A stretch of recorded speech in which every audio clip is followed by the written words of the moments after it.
Because the fundamental question being put to us is, so the people of Cuba are suffering. The people of Cuba are going through a difficult economic time. I would argue that they've done so for 62 years. Why don't we get rid of the embargo? It would make life easier for them. And I want to address it. I want to address it especially to those that are not as familiar with this issue. First of all, let me begin by saying there are no American ships blockading Cuba, surrounding the island of Cuba. In fact, Cuba, frankly, does not have an embargo in the way people think. Cuba trades with the whole world. For example, Cuba every year exports $1.2 billion, which doesn't sound like a lot, but it's a lot for an island of 11 million people, okay? They export $461 million to China, $127 million to Spain, $65 million to the Netherlands, $64 million to Germany. This is not a country that's isolated. They trade with every country in the world. They export $5.3 billion a year. With Spain alone, they import, $1 billion from Spain. Another $790 million from China, $327 million from Italy, $285 million from Canada and from Russia. So they import over $5 billion, they export over $1.2 billion. Cuba is not isolated. They trade with every country. This regime trades with virtually every country on the planet. You know who else they trade with? The United States of America. Cuba trades with the United States of America. They import almost $280 million a year, almost as much as they do with Canada and Russia. And no one accuses Canada and Russia of having a blockade on Cuba. 66% of the chicken that's eaten in Cuba, which is the staple protein in Cuba, comes from the United States. Half their soybeans come from the United States. There is only one blockade in Cuba, and it is the blockade that this regime has imposed on its people. Now, yesterday, the president announced, or the White House announced, they're going to stand up some remittances group to try to figure out how do we make it easier for relatives to send money to their relatives on the island of Cuba. Well, that work group is going to not have a long time to meet. They're not going to have to meet for very long because U.S. law allows that now.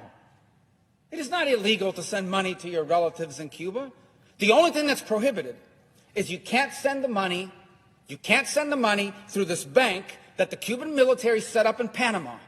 That's the only thing that's prohibited. And to the extent money can't reach the people of Cuba is because they refuse to allow anyone other than that bank to do these remittances. And by the way, they've prohibited depositing dollars. Here's how it works for them. You send your relative $100, they take 10% of it, then they take the dollars, they don't let them deposit it, they pocket the dollars, and they give them this worthless Cuban currency. So they have the dollars, so they can buy things for themselves and on the global market. So the blockade, to the extent that there's something that's preventing remittances directly to the Cuban people, it's not U.S. policy, it's regime policy. They're the ones that need a work group. How about this argument that there's a blockade on travel? If only more American tourists could go to Cuba.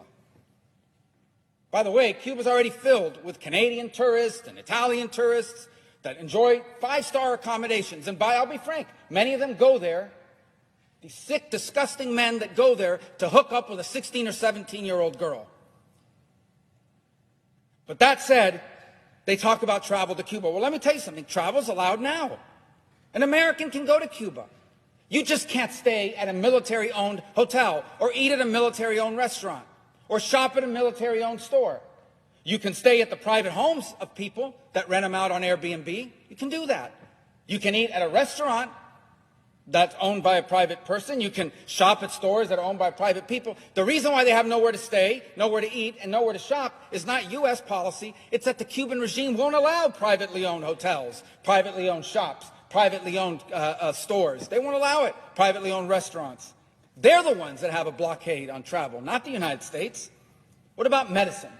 That's another thing they put out there. This is so cruel. We don't allow medicine in. Do you know what the Cuban regime announced last week? This is what they announced on their national television. We are going to lift the ban on the importation of medicine. What? You mean there was a Cuban ban, a regime ban on importing medicine? Yes, there was. They're the ones that weren't allowing medicine in. And to the amount they were allowing it in, they were putting a tariff on it. So there's no blockade on medicine. We sell them medicine. And you can donate medicine, unlimited amounts under U.S. law. If there's a blockade on medicine, it's the regime's blockade. The other one I hear is the internet. I support the internet. Why don't we allow, I heard somebody say this to me yesterday, why don't we allow American companies to go and provide internet? Then they would have internet. It's the embargo. And these people don't know what they're talking about. They literally are just parroting stupid, ridiculous talking points. Because the law on the U.S. and trade with Cuba specifically exempts telecoms. AT&T, Verizon, Sprint, every American telecom can go into Cuba tomorrow and offer phone and internet service. You know why they can't? Not our law. It's the Cuban regime, because they want to control that. And you see a pattern here. Blockade on travel, blockade on private ownership of business, blockade on bringing in medicine, blockade on bringing in money. Why? Because the Cuban regime wants to control people. They don't want an individual Cuban to have a paycheck that they earn for themselves. They want what little you have to come from them, because if you don't do what they tell you, they can take it from you. That's what they want. They don't want you to have internet companies offered by AT&T and Sprint and Verizon and anybody else, because they want to be able to shut it off when you're saying things they don't like and things against them. Same with medicine. They use all of these things as a tool. It's hard to fathom because we live here, but they use all of it as a tool. You want medicine? Are you posting stuff on the internet? Are you saying things against the regime? Are you speaking out? Are you not participating in these acts of repudiation that we force people to do? Because if you don't, you're not going to get your medicine. And they certainly don't want the cash flowing around. They don't want independent ownership. They don't want the people of Cuba to have liberty. This is all about control. All about control. And by the way, in the law that codified the embargo, it has a clause that automatically triggers the end of the embargo. And you want to know what this tough standard is that's in the law? Free the political prisoners, free press, free and fair elections, multi-party elections. The regime does those three things, the embargo ends automatically. Automatically. There is no embargo on Cuba. There is an embargo on the Cuban regime, an embargo on the companies they own. Because what they wanted to do is they wanted to take the Obama opening, funnel all that money through their companies. People say their Spanish companies own hotels. They don't own the hotels in Cuba.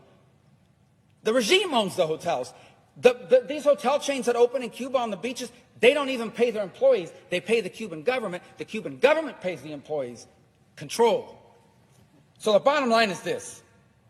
Anybody who stands up and says there's an embargo, there's a blockade by the United States and it's cruel and it's causing all these policies is one of two things.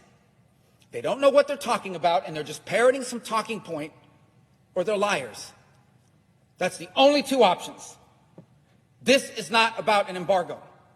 The people of Cuba did not take to the streets, did not have their head cracked open, did not have their kids arrested and put in jail. Mothers who tomorrow plan to march in Cuba because they don't know where their children are. Arrested, they don't know where their kids are. They broke into homes, they grabbed 16-year-old boys, they gave them a bat, they said, you're going halfway across the country to beat people up in the street. They didn't stand up against all those things because of an embargo or because they wanted remittances.